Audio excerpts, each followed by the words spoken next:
Hello বন্ধুরা, good morning সবাইকে। সবাই কেমন আছো? সূর্য দেখো সবে কিন্তু উঠছে। আর আমারও ঘুম ভেঙে গেছে সেই 5:30টার সময়। তো সেই থেকে কি করব বাইরে এসে একটু হাঁটাহাঁটি করলাম। তো তারপরে দেখো এত সুন্দর সকালবেলা ঘুম থেকে উঠে যদি পাখির ডাক শোনা যায় তো কত ভালো লাগে, সত্যি মনটাও কিন্তু ভালো হয়ে যায়। আর এতক্ষণ একটা কোকিল এত সুন্দর ডেকেই চলেছে। তো আমি ওই জন্য ভাবলাম কি এই সময় একটু ভিডিও করাই যেতে পারে। সকালে কোকিলের বসন্ত ডাক, ও কত সুন্দর।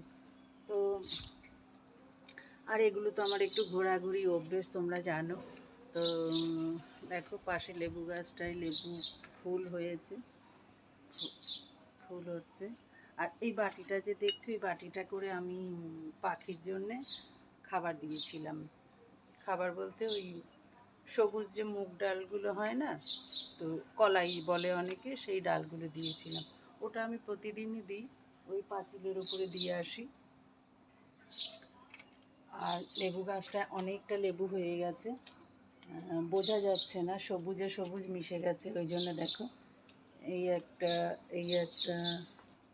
তারপরে এখানেও অনেকগুলো হয়েছে।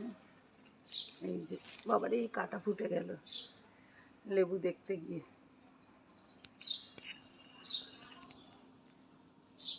অনেকটাই হয়েছে, বেশ বোঝা যাচ্ছে না।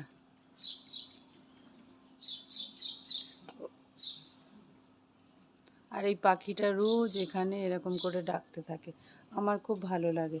সকালবেলা পাখির ডাকগুলো শুনতে এত সুন্দর লাগে। আর কোকিলটা এতক্ষণ ডাকছিল, এখন থেমে গেছে।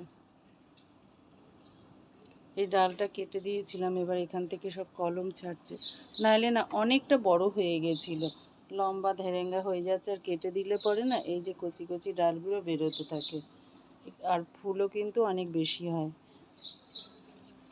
মানকচুটা দেখো তোমরা, বাড়িতে মানকচু কেউ টবে পুঁততে দেখেছো? আমি টবে বসিয়েছি।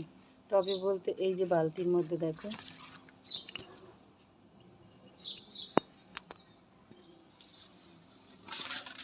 বালতির ড্রামের মধ্যে মানকচু গাছ, এর মধ্যে 3-4টে হয়েছে। এখন জানি না কত বড় হবে, আমার ইচ্ছা আছে বেশ অনেক লম্বা করে বড় করার জন্য, ওই জন্য এটা বসিয়েছি, মানে এক্সপেরিমেন্ট করছি আর কি। আর এই জবা গাছটা, এটা তো দেখো, গাছগুলো যখন ভালো হয় না তখন কিন্তু মনটা খুব ভরে যায়।